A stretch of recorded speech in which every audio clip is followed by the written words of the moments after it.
A Magyarok Világszövetsége életében is el kellett jöjjön az a pillanat, amikor a népjóléti érzékenysége, a népjóléti kérdésekkel való foglalatossága nagyobb szerepet kap, mint amúgy a nemzet egységén való munkálkodása. Nyilvánvaló, hogy a magyar állampolgárság minden magyar ember számára való visszajuttatása, amelyben meggyőződésünk szerint a Magyarok Világszövetsége elévülhetetlen szerepet játszott. Nem csak azáltal fordulunk a népegészségügy, népjólét kérdéskörei felé, mert úgymond az életünknek eddigi legfontosabb feladata, hiszen ez volt a Magyarok Világszövetsége alapszabálya szerinti első számú feladatunk, az, hogy munkálkodni azon, hogy minden magyart a magyar állampolgárság alanyi jogon megillethessen. Ez 15 éves harcunk árán végül is eredményre jutott, ezért ezt a feladatot letudván több időnk, lehetőségünk, erő, tartalékunk maradt arra, hogy a nemzetet érintő súlyos kérdésekkel foglalkozunk. Tehát ez is igaz, de az is igaz, és ez a nagyobb nyomaték, ez játszik nagyobb szerepet a mostani találkozásunkban, hogy a magyar nép egészségügyi és népjóléti állapota drámaian romlik, és drámaian megromlott az elmúlt években. A Magyarok Világszövetségének az egészségügyi terén való előéletét illeti, el kell mondanom, hogy 12 évig szerveztünk folyamatosan, vagy 11 évig, 1998-tól 2008-ig, in vivo cím alatt orvoskonferenciákat, amelyeket dr. Horváth Szabolcs volt a főszervezője, illetve hát Pest megye közgyűlése és a Magyarok Világszövetségének Erdélyi Társasága, illetve a Magyarok Világszövetsége maga volt ennek a orvoskonferencia rendszernek, a sorozatnak a szervezője, és ez az in vivo orvoskonferencia sorozat azt vizsgálta, hogy milyen népbetegségek sújtják különösképpen a magyar népességet. Azon kívül, hogy felmutatta ez a konferencia sorozat azokat a népbetegségeket, amelyek a magyar népességet különösen sújtják, odáig nem tudott eljutni, hogy megoldási javaslatokat, akár ennek a bonyolult képletnek részleteire vonatkozó megoldási javaslatokat tegyen. Reméljük, hogy ez a mostani együttműködésünk túljut ezen a szakaszon, és nem csak megjeleníti azokat a gondokat, bajokat, amelyek a magyar népet ilyen súlyosan érintik, hanem megpróbál megoldásokat is találni, ha nem is valamennyire, legalább egy kiemelt részükre. Nagy szeretettel átadom a szót Dávid Tamás professzor úrnak. A Magyarok Világszövetségének a székházába immáron már 4 esztendeje hirdethetjük csoportunknak, kis magyar-osztrák-kínai csoportunknak a tevékenységét, az eredményeit, hiszen a hazánk már évtizedek óta sajnos a rák világstatisztikában az első helyen áll. Egy nemzetnek a fönnmaradását, egy nemzetnek a létét én, mint ugye rákutató, most már 30 esztende úgy látjuk világszerte, az egészségügy és az oktatásügy az, ami biztosítja a jelent és a jövőt egy nemzet életébe. Ha visszamegyünk ugye 45 utáni időkre, akkor 30-35 ezer volt évente az új rákos megbetegedéseknek a száma, ami most a KSH-nak a legújabb jelentése szerint 86 ezerre emelkedett meg hazánkba. Ez számomra, aki azért ért vissza, hogy a mélyen tisztelt elnök úr említette 15 évvel ezelőtt, mikor 25 éves kutatás után talpra tudtunk állítani egy olyan rákterápiás rendszert, ami most a világ 7 leghatásosabb nem mérgező rákterápiába lett besorolva, és én, mint magyar, mindig arra törekedtem, hogy szolgáljam népemet, és az egész csapatom is azon volt, külföldön is élve mindig der Ungár voltam, aki mindig hangoztatta, hogy bizony, a mi kis népünk tele van szellemi erőforrással. Ennek lett az eredménye, hogy tulajdonképpen egy véletlen folytán a semmiből talpra állítottuk ezt a rendszert, és elkezdtük 95-től, immár most már 17 esztendeje, azon a területen dolgozni, ahol mi bizonyítottan 96%-ban azoknak az embereknek tudtunk segítséget nyújtani, nem csak hazánkban, most már világszerte, Los Angeles-től Oaklandig, vagy pedig Helsinki-től Dél-Afrikáig, akik átmentek már a klinikai orvoslásnak a kezelési akadályain. Ezt most nagyon finoman fejezem ki, mindenki nagyon jól tudja, hogy kérem szépen maga a kemo és a sugárterápia is rákkeltő. Ha valakinek nem kell filozófiai végzettséggel rendelkezni, hogy kérem szépen mi akkor akarunk gyógyítani, egy olyan rendszerrel akarunk gyógyítani, amivel először leromboljuk a immunrendszerét, tönkretesszük a csontvelejét, a homloklebenyét, súlyos agykárosodást bizonyítottak a legutolsó klinikai tanulmányok 20 évvel. Áttétes mellrákosoknál, nem én, hanem Breast Cancer Research Treatment Institute bizonyította, hogy 25-től 82%-ig agykárosodást bizonyítottak a homloklebenybe, és ez az agykárosodás 20 év után is kimutatható volt. Kérem szépen, sajnos a pénzközpontú orvoslás lett világszerte, hogy úgy mondjam, ez lett a divat, de mi éppen a másik oldalról indítottuk el a kutatásainkat 30 éve ezelőtt, hogy fölépítjük az embereknek a még félig meddig erősíthető immunrendszerét, fölépítjük a sejtanyagcserjüket, fölépítjük az energiaprodukciót. Úgyhogy mi pontosan más oldalról közelítettük meg, és ezért lehetünk mi büszkék, hogy itt a Magyarok Világszövetségének a székházában, és holnaptól kezdve a székházából megmutathatjuk, hogy egy kicsi magyar csoport egészen a világ legnagyobb lobbyával, a gyógyszerlobbiról van szó, szemben megmutatja, hogy nem rombolással kell a rákot és a többi krónikus betegséget gyógyítani, hanem fölépítéssel.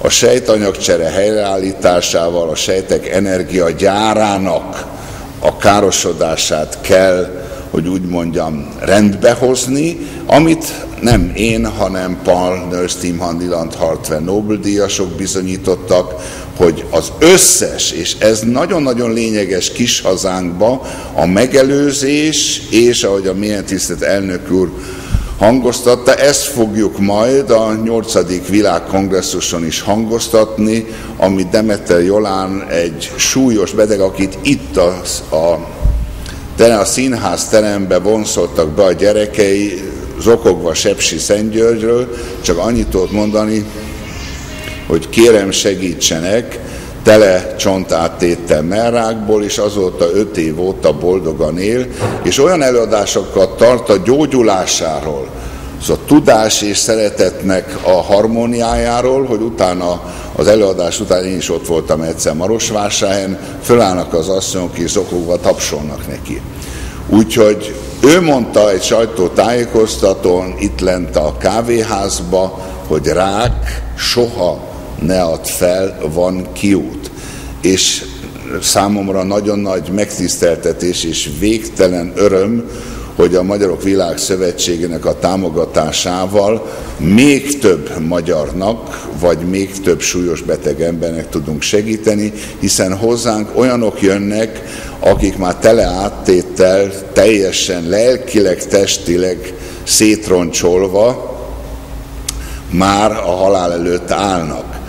Hogy mennyire ez szomorú, azt is látjuk, hogy azok a magánrákklinikák, akikkel mi együtt működünk külföldön, ott is 91%-ban a reménytelenek, a kikezeltek, a feladottak jönnek, de hazánkban, ugye sajnos ugye tudjuk, hogy az USA és Magyarország első a rák statisztikába, milyen tisztelt barátom, professzor dr. Papp Lajos sajnos azt bizonyította, hogy a szívbetegségekbe is nagyon, hogy úgy mondjam, dobogós helyet, szóval itt lépni kell. Azt mondanám, hogy itt az idő most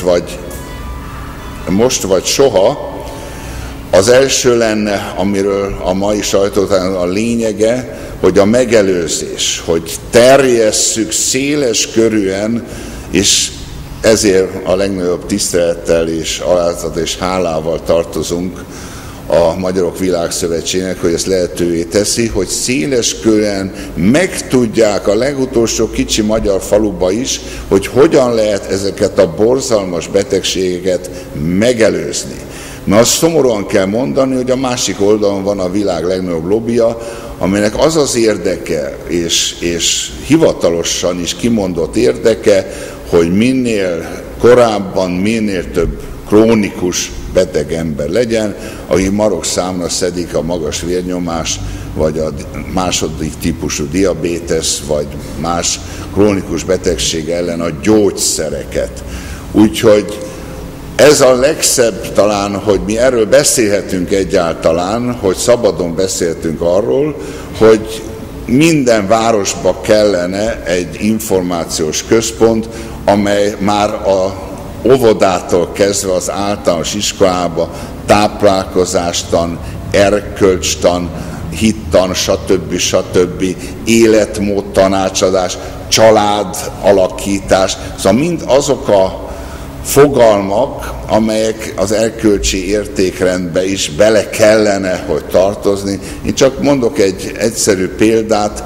Itt a Világszövetség elnökségi ülésén pár nappal ezelőtt a Világszövetség tiszteletben elnöke Rácz Sándor elnök úr említette, és mi mosolyogtunk egymásra, amely Vietnámba a mi teakészítményünknek az egyik komponense az a vietnami őserdőből jön, és ott vannak kérem szépen magyarul beszélő törzsek. És nagyon érdekes kérem szépen ezzel kapcsolatban, hogy hát én egyáltalán nem vártam, hogy ott valakivel találkozom, és megütötte a fülemet kérem szépen, hogy persze nem olyan magyarsággal, mint ahogy mi beszélünk, de ott is vannak kérem szépen magyarok. Úgyhogy azt kell mondani, hogy a mi kis népünk tényleg, ami a szellemi erőforrást illeti, vezető szerepet tölt be a világ történelembe és a világ kultúrába. De a mi kis népünk itt, a csonka Magyarországban, az utolsó 50 évben nem kapta meg az egészségtan, az egészségtudatos információt, amire szüksége lenne, hogy megelőzze ezeket a krónikus, katasztrofális betegségeket. Mert miről van szó? Soha nem felejtem el, mikor az első expedíción megérkeztünk a janomámiaknak indián falvába, és ott találkoztam avval az idős szent gyógyszerésszel, akinek a unokáját sikerrel São Paulo-ba megoperáltuk, és láttam, hogy egy nagy agyagedényben valamilyen barna folyadék van tele, és mindenki egy mérőkanál iszik, és megy tovább. És megnéztem, hogy ez micsoda, Katunkának hívták az öreg harcost, most 106 esztendős, és úgy néz ki, mintha 60 lenne. Ugye az egészséges táplálkozás, az egészséges életmód, a szeretetnek a jelentőségét ugye nem szabad eléggé, ugye nem is lehet eléggé kihangsúlyozni. De ami a leglényegesebb, hogy kérdeztem, hogy miért isszátok ti naponta, kicsi, nagy, öreg, fiatal, asszony, férfi, miért isszátok ti ezt a teát? Hát először is nézzél rám, hát kérdezem, mondom, csupa izom, akkor volt kérem szépen 90 körül, úgy nézett ki, mint egy 60 éves férfi, mondom most 106. A lényeg az, hogy azért, hogy méregtelenítsük magunkat a sok-sok méregtől, meg, és így kimutatod, hogy azokba a betegségekben, és ezt soha nem felejtem el, azokba amelyekben ti gringók Amerikába és Európába életek utolsó 20 esztendébe kínlódtok, szenvedtek, és sokkal korábban, mint mi, mentek el a mindenhatóhoz, hogy ezeket a betegséget megelőzzük.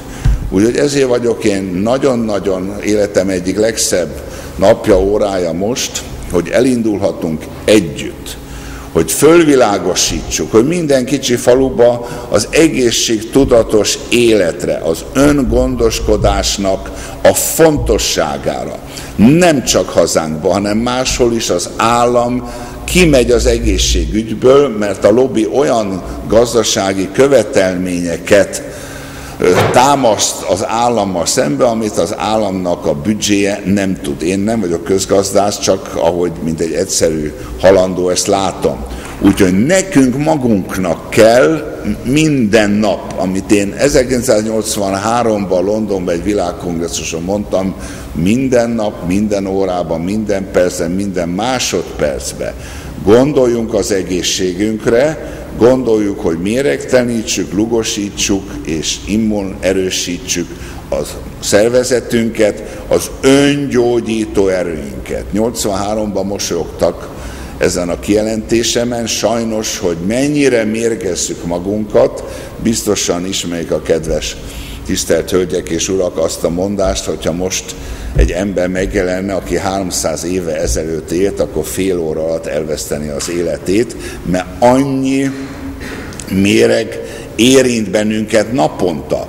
Úgyhogy én akkor azzal zártam a kongresszusi beszédemet, az előadásomat, hogy milyen tisztelt hölgyeim, uraim, akár tudatos nekünk, akár nem, mi egy idült mikromérgezés állapotában vagyunk. Ez az egyik. A másik meg az, amit a Gödöllői Agrártudomány Egyetem és amerikai és kanadai, stb. Egyetemi klinikák bizonyítottak, hogy a élelmiszerünkbe, és ez is egy lobbinak az érdeke, egyre kevesebb a vitamin, egyre kevesebb az ásvány, egyre kevesebb a nyomelem. Dr. Joel Welech mutatott rá, kérem szépen, hogy annak a 92 tápanyagnak, amire naponta a normális sejtanyagcsere szükségünk lenne, maximálisan 30-at veszünk magunkhoz. Úgyhogy mindnyájan, akik a világra jönnek, és élnek 50-60-70 évet, mindnyájunk valahol a mostani utolsó 50-60 évben már hiánybetegségbe szenvedünk. És ezzel függnek össze az összes krónikus, nem csak a rák. Mi főleg a rákkutatással foglalkozunk, de az a döntésünk, hogy úgy mondjam, a sikerünknek volt a kulcsa 30 évvel ezelőtt, hogy azt mondtuk, hogy ott kell belenyúlni a krónikus degeneratív betegségeknek a megelőzésébe és gyógyításába, ahol ez elindul. Hol indul el? Amit Palmer, Steeman, Leland, Hartwell, nem is ismertük őket. Igazoltak bennünket, hála Istennek, hogy kérem szépen koenzim Q10 hiány, oxigén hiány, antioxidáns hiány, vitamin hiány, mikrotápanyag hiány, egy szóval energia hiány az, ami az összes krónikus betegség oka. Mert milyen tisztelt hölgyeim, uraim, ha meggondolják, a daganat az csak egy tünet, és ezt elismerik azért most már nagyon-nagyon sok orvos, akik hozzánk jönnek és csatlakoznak, vagy klinikák, magánklinikákról nem is beszélve, elismerik, kérem szépen, a daganat az nem egy ok, az csak egy tünet. Úgyhogy amit csinál a klinikai orvoslás, az kérem szépen egy tüneti kezelés, az nem egy oki. De a jövő útja, legyen az rák, legyen az reumatoid arthritis, legyen az fekélyes vastagon, Crohn-kór, stb.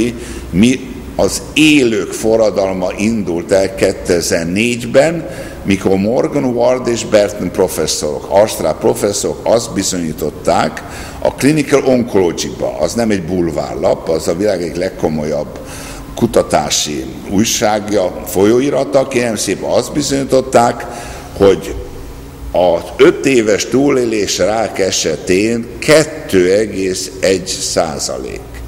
Még egyszer ismétlem, Morgan Ward Burton, Clinical Oncology, 2004. december, a 5-year survival rate 2,1%. Itt vagyunk. Nem érdeke, kérem szépen, a világ legnagyobb lobbyának, hogy ezen változtasson. Éppen ellenkezőleg.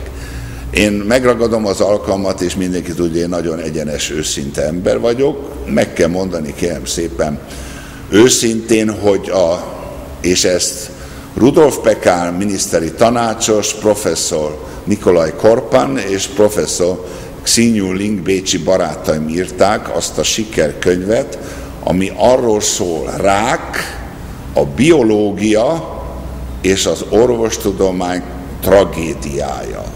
Szóval Pekár, Rudolf Pekár, Nikolaj Korpan és Xinyu Ling professzorok.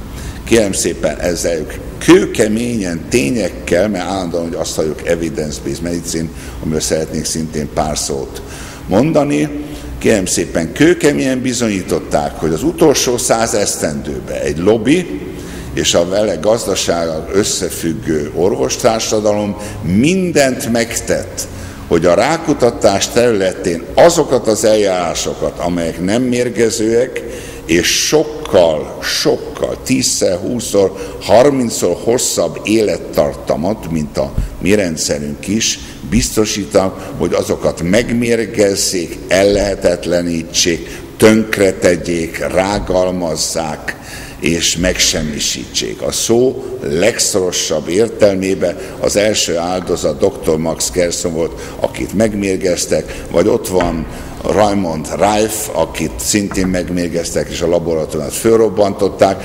Ott van, kérem szépen, a magyar Szentgyörgyi Albert, ő merte, mint első a világon. Micsoda zseniális kis nép vagyunk mi, hogy ilyen zseniket hoztunk ki, kérem szépen. Ő volt az első a világon, akiknek az ismereteit mi a mi rendszerünkben szintén nagyon komolyan alkalmazzuk. Kérem szépen, aki megmondta, hogy a megadózis C-vitamin hatásos a ráksejtek ellen. Hogy mi történt vele, azt ugye mindnyájan tudjuk, ugye, hogy betolták és szakadékba. Szóval kérem szépen, ez a lobby a mai napig nem ismer kegyelmet, aki a kemo és a sugárterápián kívül mást akar csinálni, az vagy rögtön elveszíti az állását, vagy rögtön elveszíti a doktorátusát. Szerintem erről azért beszélni kell, hogy lássák a kedves jelenlévők, hogy nem olyan egyszerű azért az igazságot hirdetni, de az igazság az szabaddá tesz, és mi, ahogy harca halállal, igen, nekünk olyan betegeink vannak, akinek például, hogy egy szolnoki betegünket idézzük, azt mondták Terikének, hogy add be a lányodat az állami intézetbe, mert 3 heted van a tepsig. Ez egy szó szerinti idézet. És ezt az asszonyt 9 hónap után, aki tele volt áttéte 4 millió hepatitis C-vel, gennyes fogakkal, stb. 9 hónap után zokogva láttuk lébénybe, ahol az összes lelete negatív és boldogan él. Úgyhogy a 2004 után, miután Morgan Ward Burton ezt az állásfoglalást tudományosan alátámasztotta, elindult, és mi büszkék vagyunk, mint kicsi magyar-osztrák-kínai csoport, hogy mi ebbe vezető szerepet játszhattunk, és most pláne egy új úton indulunk el, hogy kis hazánkba széles körűen tudjuk terjeszteni a megelőzés lehetőségeit, és nem csak a rák, hanem más krónikus betegek gyógyítási lehetőségét. Szeretném azért leszögezni, nem csodaszerről van szó, a soha nem volt, nem is lesz, hanem ahogy Francisco Contreras barátommal szoktuk mindig mondani, ösztűz, full fire vagy spare fire a rák ellen. Kérem szépen, ahogy megjelent rólunk egy könyv, Victory over Cancer, Making the Unthinkable Possible, annyit jelent a lehetetlent lehetővé tesszük, ami a mi rendszerünkről szól, ami arról szól, hogy az egyszerű építő kövei a sejtanyag csak a testünknek az egyszerű építőköveivel helyre lehet állítani az test-lélek-szellem egyensúlyát, és talpra lehet állítani a haldokló rákbeteget, vagy legyen az Crohn-kóros, vagy fejkélyes vastagbilódása, stb. Úgyhogy szerintem ennek a mai napnak az az óriási jelentősége, hogy a Magyarok Világszövetségével elindulunk egy új úton, hogy mindenkinek joga van az élethez, mindenkinek joga van tudni, hogy a klinikai orvoslásnak a lehetőségei előtt, azokkal együtt, vagy az után hogyan tudja az életét meghosszabbítani lényegesen, mert ugye én kb. 5000 áttörést olvastam már, ugye Breakthrough Against Cancer, olvastam már, hát ha az mind valós lenne, akkor már nem lenne rákos vagy krónikus beteg a világon. Na, a részvényeknek az emeléséhez ez természetesen szükséges, de arról van szó, kérem szépen, hogy egyszerű, amit nagyon sok orvos kérdez engem, hogy te lehet ennél vagy annál a gyógyszernél ezt alkalmazni. A mi rendszerünk az nem gyógyszer, kérem szépen, hanem a sejteknek az egyszerű építőkövei, aminósavak, vitaminok, stb. És itt látjuk, és azért megragadom az alkalmat egy kicsit provokatív lenni, hogy kérem szépen egy lobby, Codex Alimentariusról is van szó, akinek az alapítója egy háborús bűnös. Különben, kérem szépen, arra kárhoztatja nem csak hazánk népét, hanem a világ, legalábbis Európa népét, Amerika nem fogadta el, Amerika népe, hogy kérem szépen 60 mg, még egyszer hangsúlyozom, ez nem tévedés, nem lapsus linguae, 60 mg C-vitamint fogyasszunk naponta. Ha valaki ugye ismeri Szentgyörgyi Albertnak a munkáját, ő azt mondta, hogy minden konyhába kellene kilós számra a C-vitaminnak jelen lenni, mert mit mondott ő utolsó könyvében, mielőtt megölték?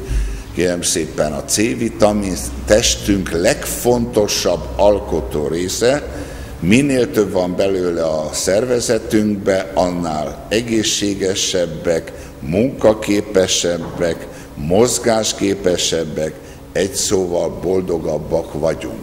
Pont. Pontosan ezen a ponton egy lobby akarja, hogy minél betegebbek legyünk, mert redukálja az életfontosságú C-vitamin, A-vitamin, E-vitamin, D-vitamin mennyiséget, hogy minél fiatalabban, minél hosszabb ideig krónikus betegek legyünk, és lehetőleg 60 év előtt ugye elhagyjuk a földi életünket a mindenhatóhoz, mert akkor a nyugdíjat se kell fizetni. De a lényeg az, kérem szépen, hogy van kiút, vannak nagyon komoly lehetőségek, amiről ebbe a sorozatban, ami holnap havonta 2-szer elindul, szót kapnak a leghíresebb magyar onkológusok és specialisták, mert egyre többen vagyunk, egyre szaporodunk, mert a élők forradalma indult el, az élők forradalma, a túlélők forradalma. Most, mikor itt volt a Cancer Free világszervezet filmezni a mi rendszerünket, csodálkoztak, hogy például a legidősebb idézőjelbe volt betegünk 16 év ezelőtt volt a halálán. A másik hepatitis C-vel és kezdődő májrákkal 12 év óta él boldogan, és 3-szor Skender világbajnok lett közben. Úgyhogy ennek a teakészítménynek és vitaminkészítménynek mert én saját magam is a halálomon voltam 18 éve ezelőtt, az a lényege, hogy talpra állítjuk az energiaprodukciónkat, talpra állítjunk az életerőnket. Újra életenergiánk lesz.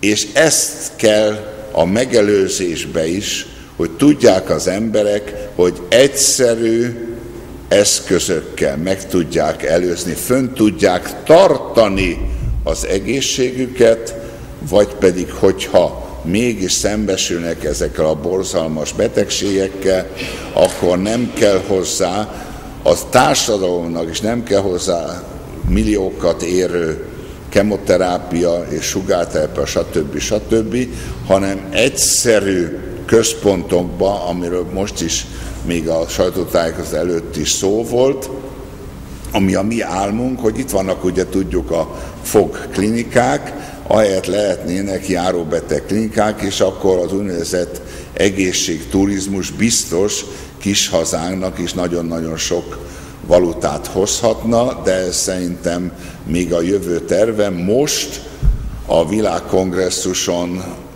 elindítjuk megint az in vivo orvosi konferenciát, mert ez nem csak az, hogy megmutatjuk, milyen csodálatos orvosaink vannak, akik éhbérért dolgoznak, milyen csodálatos szakápolóink, nővérkék vannak, akik a mindennapi, hárman a nővérkék, a szakápolók, az orvosok, a mindennapok hősei. Nincs olyan ország a világon, ahol hajlandók lennének éhbérért, ilyen szégyenletes éhbérért dolgozni éjjel-nappal az emberek egészségei, mint kis hazánkba. Ezt ki kell mondani, mert a magyar egészségügy katasztrofális helyzetbe áll, és ezért nagyon örülök, hogy a Magyarok Világszövetségének a támogatásával együttesen meg tudjuk állítani ezt a folyamatot, a megelőzésnek az ismertetésével. A következő 10-20 esztendőben meg kell javítani népünk egészségi állapotát, és ami a legfontosabb, hogy azokat, akik ezekbe a betegségekbe szenvednek, azoknak ténylegesen, egy lényegesen hosszabb életet, mert hogyha megnéznek egy klinikai tanulmányt, a klinikai orvoslás klinikai tanulmányát, akkor azt olvassák.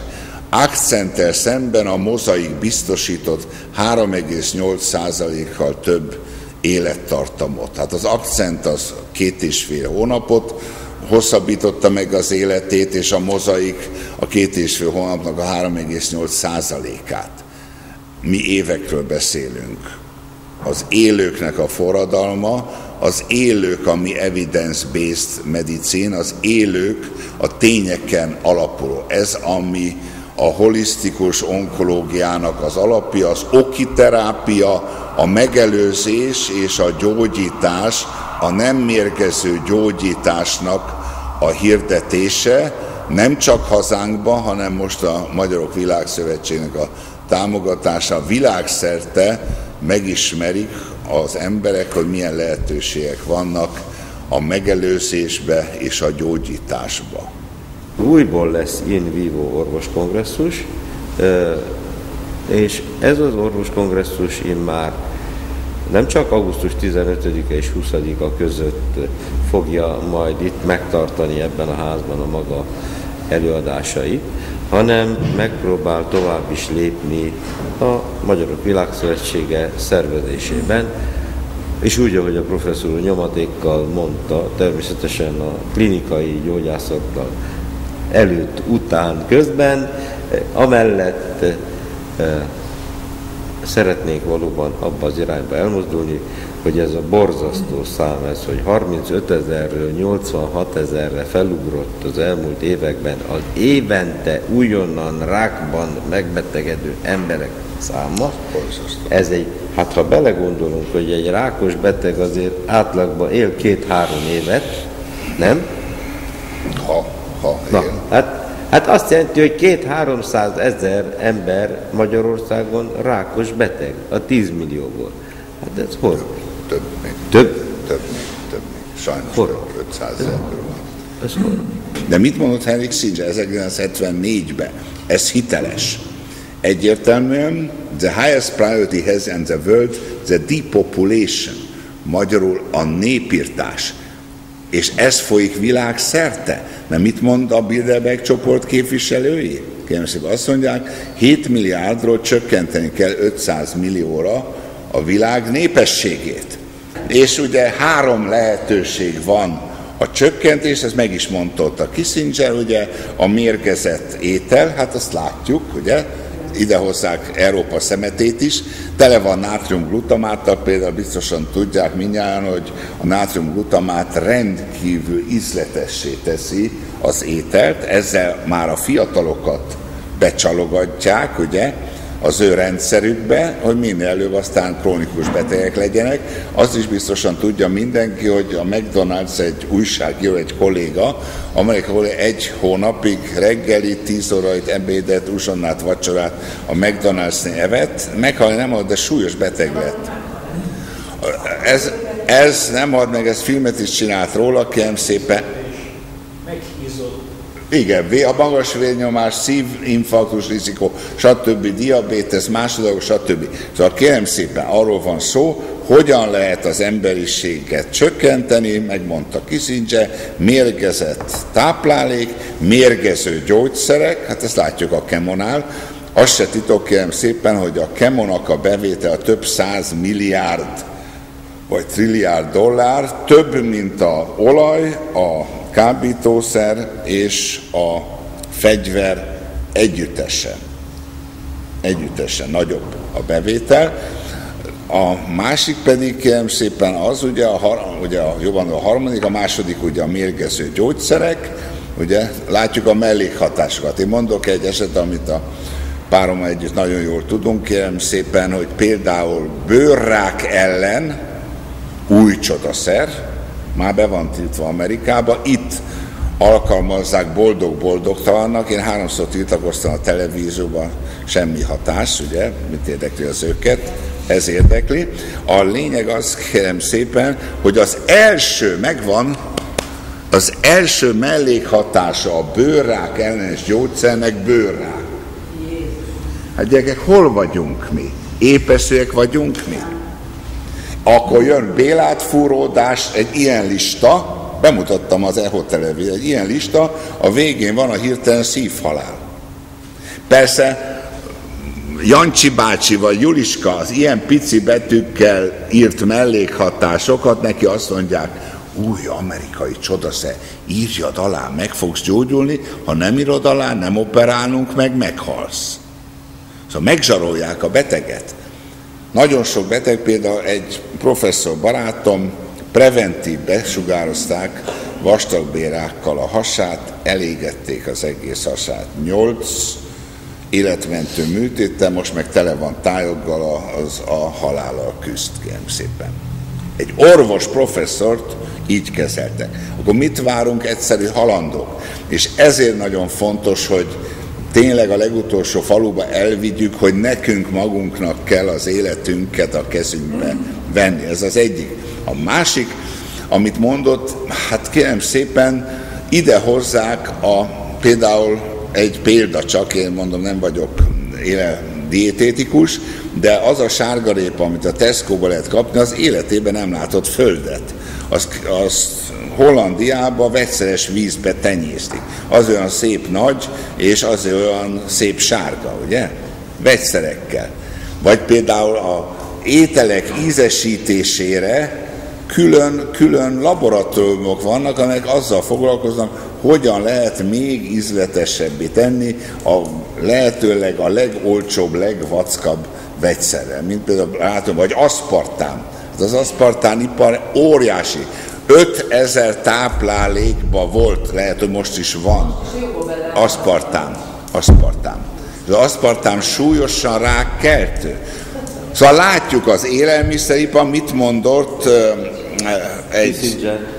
Az élelmiszer, a gyógyszer se harmadik. És a var, a háború. Hát az világos, ezt látjuk állandóan csinálják, hát ugye a hadipar, de ami például egy miskolci egyetemi docensnő mondott egy előadáson, hogy zárjuk ki életünkből az élelmiszeripar, a betegségipar, és kérem szépen a gyógyszeripar mérgező vegyszereit, ne váljunk fogyasztó robotokká. És ha most nagyon kiélezem a helyzetet, akkor azt mondom, hogy az ember már azt sem tudja, hogy mit egyen, mit vásároljon, mert egyik mérgezőbb, mint a másik, ugye? Szóval itt azért kell látni, hogy itt fölülről jön, az egész emberiséget próbálják, talán azt mondanám Oroszország, Kína, India, Japán kivételével, és Dél-Amerika kivételével, hát tudjuk, hogy hány ezer gyereken Afrikában csinálnak gyógyszerkísérleteket. Gyerekeken, szerencsétlen gyerekeken csinálnak gyógyszerkísérleteket. Pfizer, stb.